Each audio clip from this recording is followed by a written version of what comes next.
강의를 시작하도록 하겠습니다.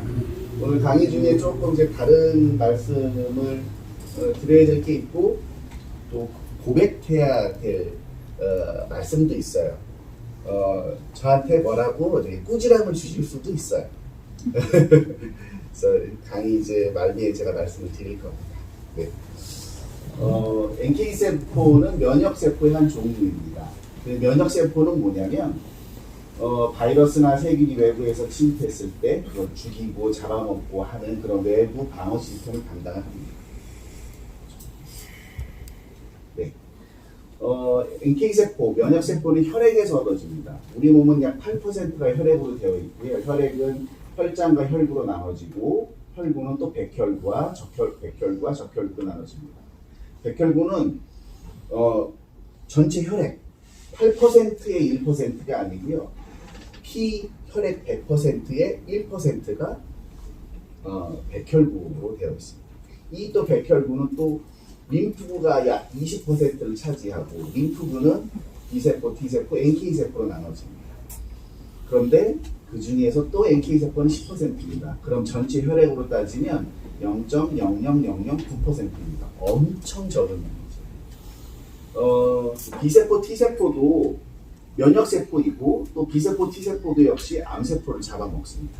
그런데 B세포, T세포는 반드시 암에서 신호를 줘야만 잡아먹습니다.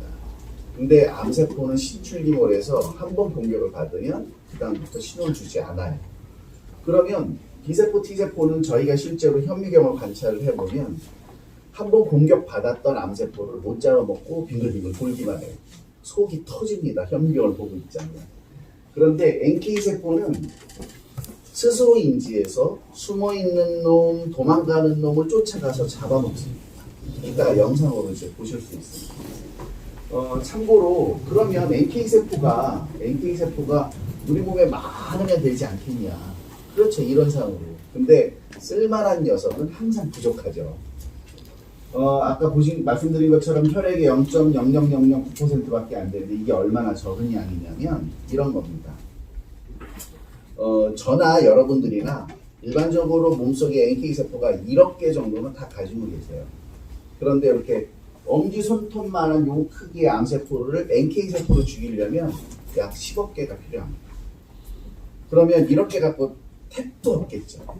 뿐만 아니라 그 1억 개가 암세포만 공격하냐? 그렇지 않거든요. 다른 일도 해야 되거든요.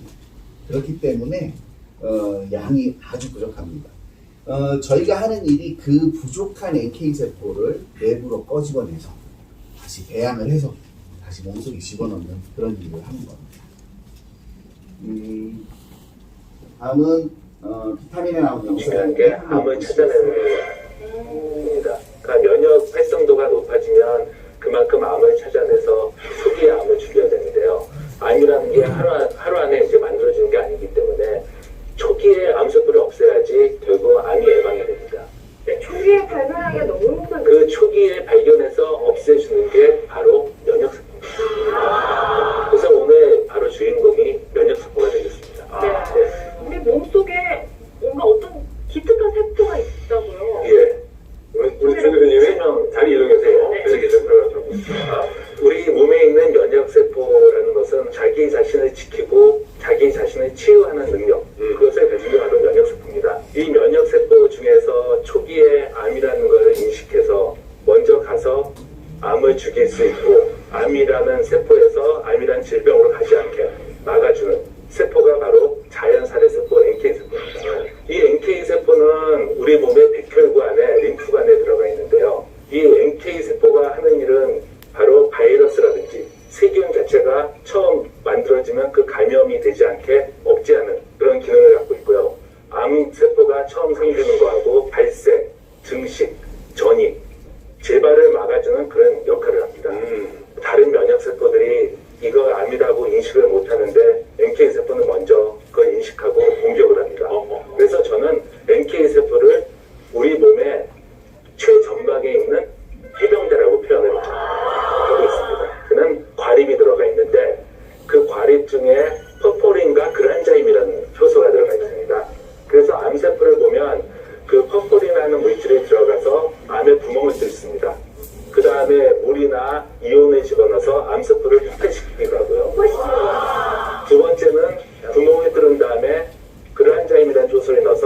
DNA를 다 잘라서 암세포 자체가 자살을 하게 만듭니다. 그만큼 NK세포는 우리 몸에서 가장 중요한 해병대 역할을 하는 세포입니다.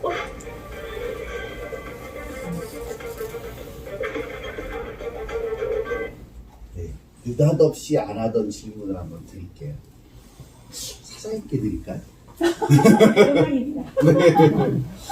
아까 NK세포에서 암세포 죽일 때 두 가지 물질 나왔다 그랬죠? 네. 그게 뭐죠? 펌프린과 그랜자인. 야, 와.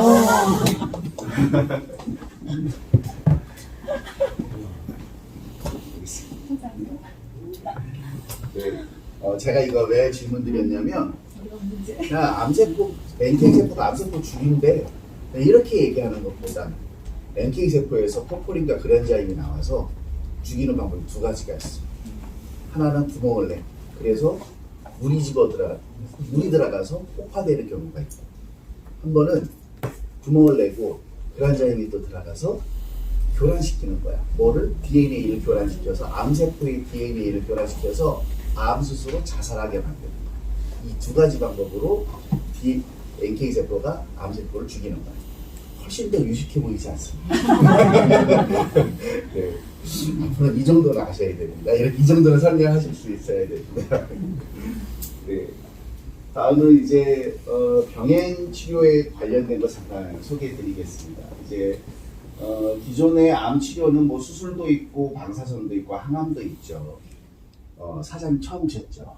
네. 방사선이나 항암 치료를 하면 부작용이 생깁니다. 부작용이 왜 생길까요? 사장님 약하시니까. 제가 대답하겠습니다. 네? 아, 다음 질문 드릴게요. 네, 알겠습니다. 네, 굉장히 포괄적으로 말씀하셨어요. 괜찮습니다. 방사선이나 항암 치료를 하면 우리 몸의 암세포만 죽이는 게 아니라 우리 몸의 정상세포까지 모조리 죽이죠. 그래서 지금 말씀하신 것처럼 면역력이 확연히 떨어집니다. 그러면 부작용이 올 수밖에 없어요. 자리 좀 안내해 주시죠. 자리가 거기 앉으셔도 될 것 같아요. 네, 저기. 내가 그거 아니죠. 처음 봤어요. 네. 그런데 면역세포 치료는 부작용이 없어요. 부작용이 왜 없냐? 내 혈액을 채취해서 내 혈액에 있는 NK세포를 배양해서 다시 나한테 맞는 거예요. 부작용이 있을 수가 없죠.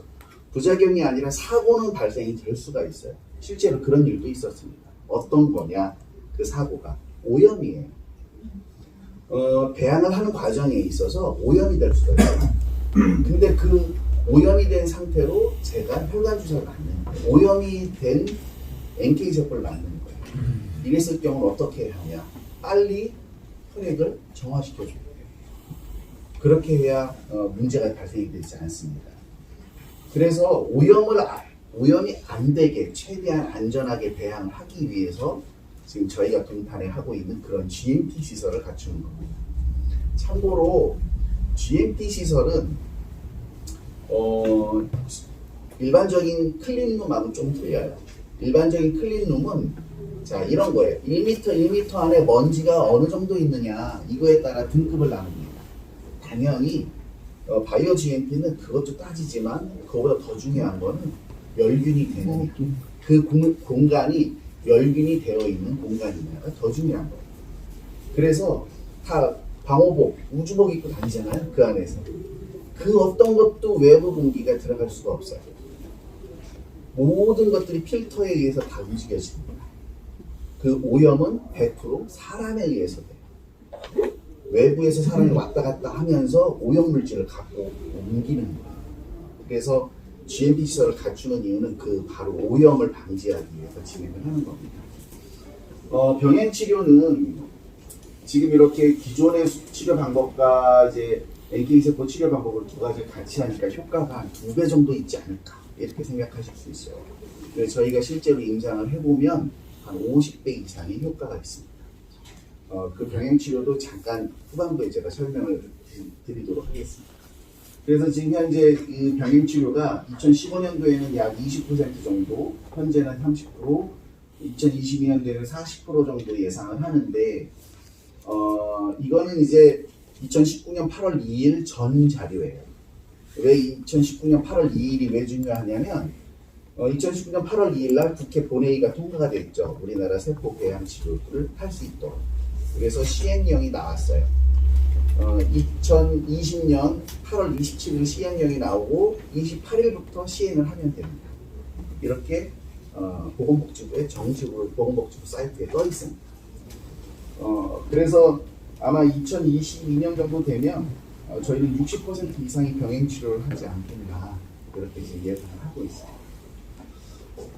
이거는 생로병사의 비밀에 나온 자료입니다. 한번 보시겠습니다. 면역세포 중에 하나인 대식세포가 이 바이러스나 암세포를 잡아먹고 있는 모습입니다. 이렇게 우리 몸 안에서 면역세포가 잘 싸워주면 건강을 유지할 수 있는 것이고, 그렇지 못할 경우에는 각종 질병에 시달리게 되는 것이죠. 요즘 세계의학계에서는 이 면역세포의 힘을 키워줌으로써 치명적인 암까지도 극복할 수 있는 이 새로운 치료법을 연구하고 있습니다.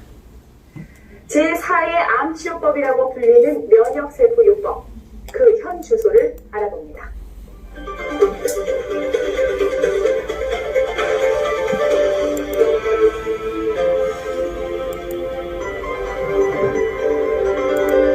무려 10억 개의 암세포가 뭉쳐 있어야 한다.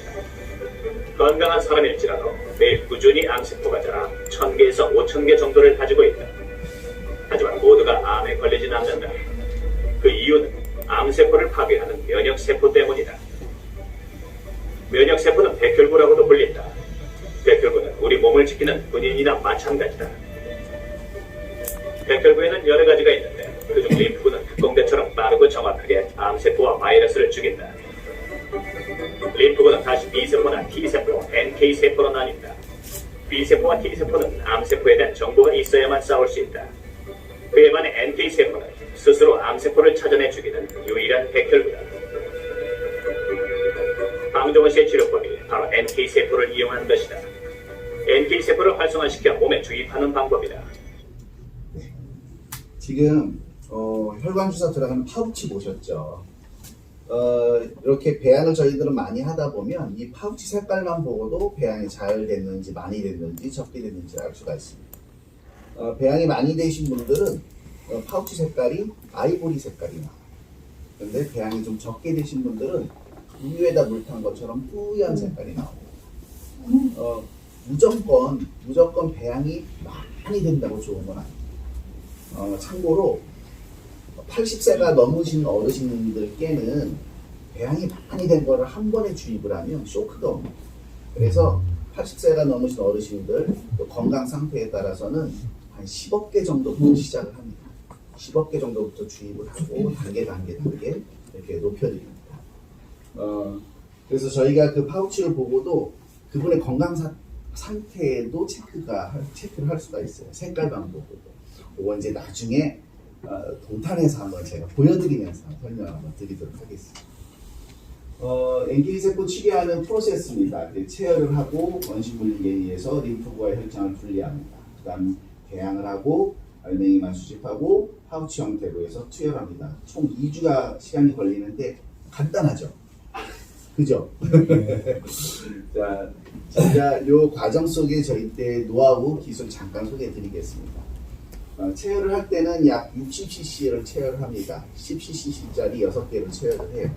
그런데 체열을 할 때 두 가지를 지켜야 됩니다. 한 가지는 한 질문 드리려고 했는데 줄무기시네. 그래도 사연 질문 드리겠습니다. 체열하기 전에 뭐 하지 말라 그러잖아요. 피 뽑기 전에. 아, 네, 금식. 아, 네. 이건 강의 내용이 없던 거라 정확히 맞추셨습니다. 네, 금식하게 하죠. 저희도 똑같습니다. 체열하기 최소한 5시간 전에는 금식을 하셔야 합니다. 두 번째로 강의 들으셨던 분 중에서 제가 질문 드릴게요.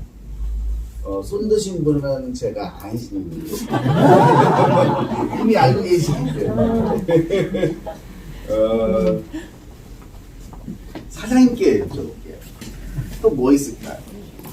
체열하기 전에 저희가 뭐를 진행을 하잖아요. 수분 참치. 수분 섭취.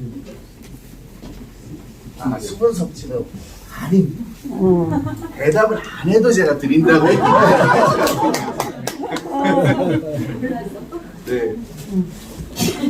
그러면 사장님 손을 계속 드셔가지고 안 시킬 수가 없었어요. 뭔가요? 네, 기생충약물. 네, 맞습니다. 그래요. 그렇습니까? 대표님 차별하시네. 왜요?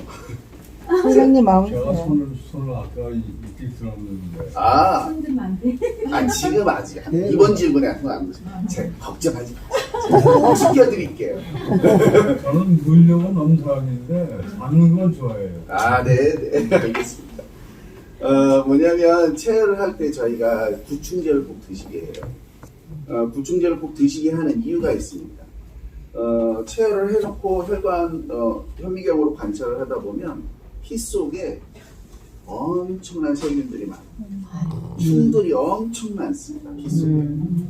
그래서 왜 구충약을 봄, 가을로 한 번씩 식구들이 다 같이 먹어야 된다 그러잖아요.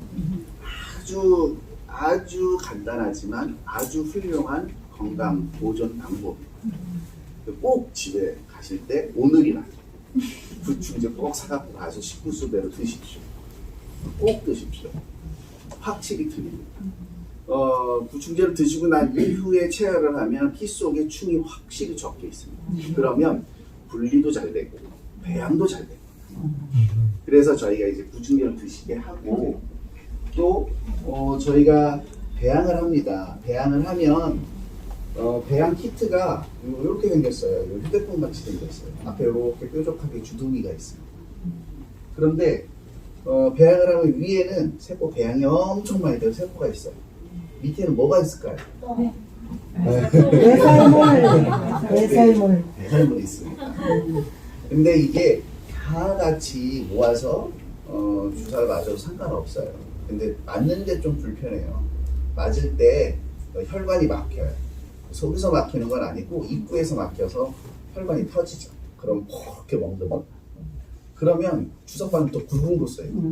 얼마나 아픈데요. 주사바늘 굵은 거 쓰려면 맞으면 엄청 아파요. 그래서 알맹이만 수거해서 알맹이만 주사 맞는 거예요. 그러면 시간도 줄고 훨씬 더 통증 없이 주사 맞을 수가 있습니다. 통증은 없어요. 그럼 배설물 갖고 뭐 할까요? 네. 다음 또 손 들고 말씀하셔야지 선물을 드릴 수가 있어요. 네, 화장품 만듭니다. 지금 블루크림 제가 지금 오늘 드리는 거에는 블루크림이 들어있죠. 그 블루크림의 원료, 핵심 원료가 똥을 바르시는 거예요. 세포에 똥을 바르시는 거예요. 맞습니다. 저희 블루크림의 핵심 원료가 그 배양된 세포의 배설물이 핵심 원료예요. 그러면 어느 분이 그런 질문 하시더라고요. 그럼 다른 사람 피에서 나온 거를 그걸 내가 발라? 좀 찝찝하다는 뭐 그런 말씀을 하시더라고요. 저거는 사람 게 아닙니다. 참고로 저희들이 블루크림의 원료인 저 원료는 어떻게 만들어내냐면 송아지와 사슴 6개월 미만의 송아지와 사슴의 혈액을 이용합니다. 그러면 그 사슴과 송아지는 어떻게 얻어지냐? 어미 사슴, 어미 송아지를 저희 매뉴얼대로 키워야 돼요. 저희 매뉴얼대로 키우지 않으면 저희가 원료를 사용할 수가 없습니다. 그래서 그 송아지와 사슴의 혈액을 이용해서 저희가 이제 원료를 만드는 거예요. 다른 데도 시도를 많이 했었어요. 다른 회사에서도 그런 원료를 얻으려고 했었는데 저희만큼 배양 기술이 안 되니까 원료를 많이 얻지 못해요. 조금밖에 얻을 수가 없는 거예요. 그리고 활성도가 많이 떨어지는 그러니까 비실비실한 세포죠. 비실비실한 세포의 원료는 효과도 역시 비실비실합니다. 그래서 저희가 저 블루크림 역시 또 그런 원리를 이용해서 저희가 원료를 가지고 있고요. 이분 같은 경우에는 임상입니다. 이분은 이제 대장암에 걸렸다가 또 폐와 간으로 전이돼서 폐와 간도 절제 수술했고 또 림프까지 전이가 돼서 또 이제 항암 치료를 하다가 부작용으로 중단했죠. 그래서 NK 세포 치료 5번 치료를 이렇게 치료가 된 사례입니다. 사장님 처음 오셨죠? 네. 우리나라 성인 남성이 제일 많이 걸리는 암이 뭘까요? 연하잖아. 네? 대장암. 네네, 대장암입니다. 알겠습니다. 사장님 처음 오셨나요? 아니신가요? 그래도 제가 질문 드릴게요. 다른 분들 조용하세요. 자, 대장암이 걸렸어요. 그 다음 어디로 전이 될까요? 여기 잘 보시면 다 나와 있어요. 여기가 아, 네네네. 네, 맞습니다. 네. 대장암에 걸리셨으면 그 다음에 폐와 간으로 전이 돼요. 자, 이제 사장님 질문 드릴게요. 예. 네. 간으로 전이 됐어요. 예. 그럼 어디로 전이셨어요? 그 다음. 심장. 아니 여기 적어지 마시고 여기 보시면 다 나오는데. 두 번째 읽어보세요. 림프죠. 그래서 간분장했다. 그다음 림프죠. 됐잖아요. 아, 네. 여기 좀 사장님 퍼펙트하게 맞히셔야 되는데. 병원에 왔을 때 한 20분 얘기 듣고 그냥 가고 아, 네네네. 자세한 사람 모릅니다. 예. 감사합니다. 이거 잘. 자, 대장암이 걸리신 분은 그 다음 폐와 간으로 전이된다고 말씀드렸죠. 자, 간으로 전이됐어요. 그 다음 어디로 갈까요? 림프죠. 네, 림프로 갑니다. 림프로 가고, 자, 폐로 갔어요. 그럼 어디로 갈까요? 네, 뼈로 갑니다. 네, 왜 그렇게 갈까요? 손 드세요. 왜 그렇게 갈까요? 네. 혈액을 타고 갑니다. 아, 네네네. 네.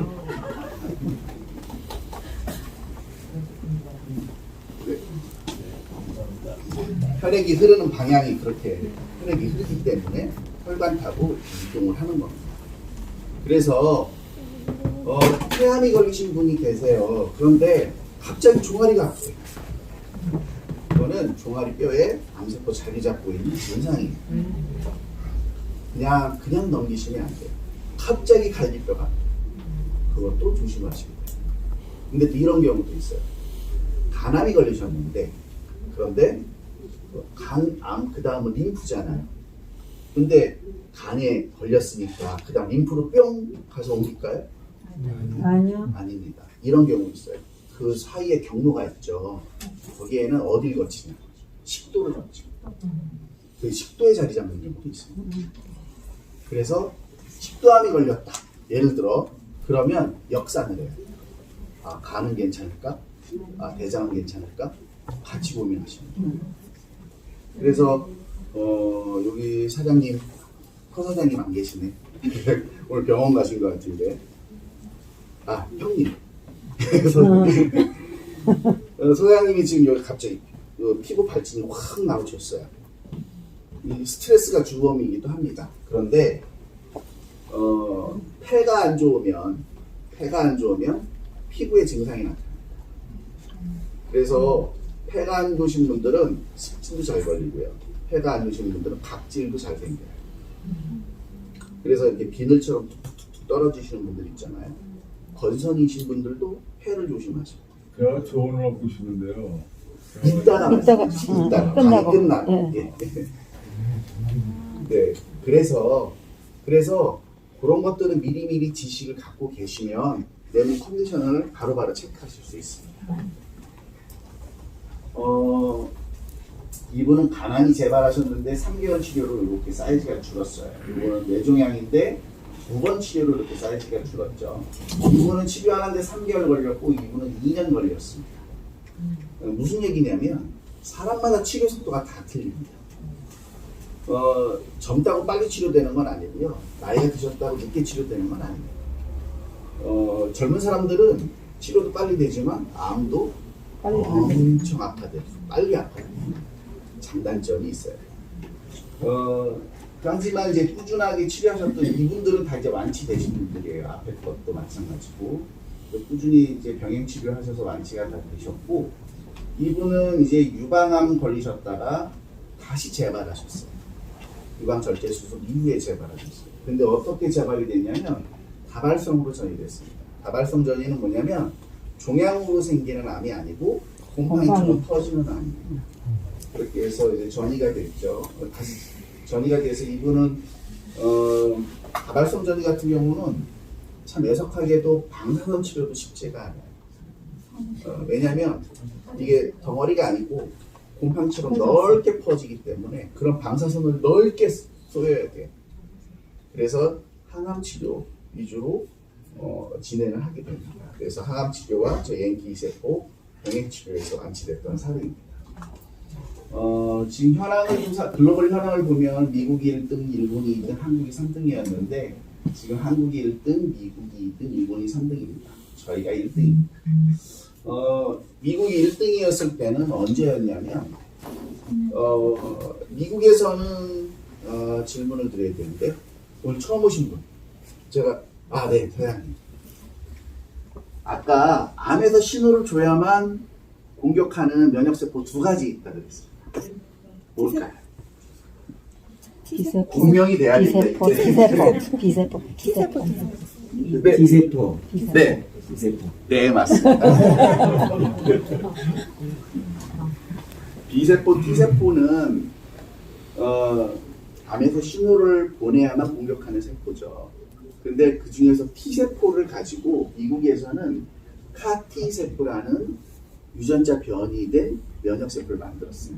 어디서 만들었냐면 존스홉킨스에서 했습니다. 근데 문제가 발생이 됐어요. 예를 들자면 이런 겁니다. 그러니까 감자 한 뿌리가 요만한 감자가 10개가 열려야 정상이에요. 근데 유전자 변이한 감자는 이만한 감자가 50개씩 열립니다. 생산성이 엄청 좋죠. 근데 다 같이 먹었어요. 여러분은 괜찮은데 제가 부작용이 생깁니다. 그럴 수 있죠. 똑같습니다. T세포를 가지고 유전자 변이해서 카T세포를 만들어서 치료하기 시작했는데 대부분의 환자들은 괜찮아졌어요. 괜찮아졌고 치료도 되는 환자들도 꽤 많았습니다. 그런데 부작용으로 사람이 죽기 시작했어요. 그래서 유럽은 인증이 취소됐고 미국은 사용 정지 처분이 내려졌습니다. 그래서 존스홉킨스에서 발표한 내용이 사용 정지 이후에 발표한 내용이 자 면역세포 치료는 NK세포밖에 방법이 없다 이렇게 발표를 했습니다. 저희는 NK세포만 연구했던 회사고요. 그래서 자연스럽게 1등이 됐죠. 저희 회사 경쟁력 첫 번째가 이제 배양 기술인데 배양 개수의 차이가 있죠. 타 회사가 지금 2억에서 3억 개 배양을 하죠. 저희는 20억에서 40억 개 배양합니다. 그러면 이제 질문하실 수 있죠. 내가 그걸 어떻게 믿냐? 이러실 수 있잖아요. 그래서 저희는 이렇게 팩서지를 다 공개해드립니다. 이거는 배양 결과지라고 말씀을 드릴 수 있는데 저런 배양 결과지를 다 공개를 하는데 저 배양 결과지를 공개하는 곳은 저희밖에 없습니다. 참고로 실제를 보여드릴게요. 지금 이렇게 저희가 배양 결과지를 고객분들한테 다 보내드려요.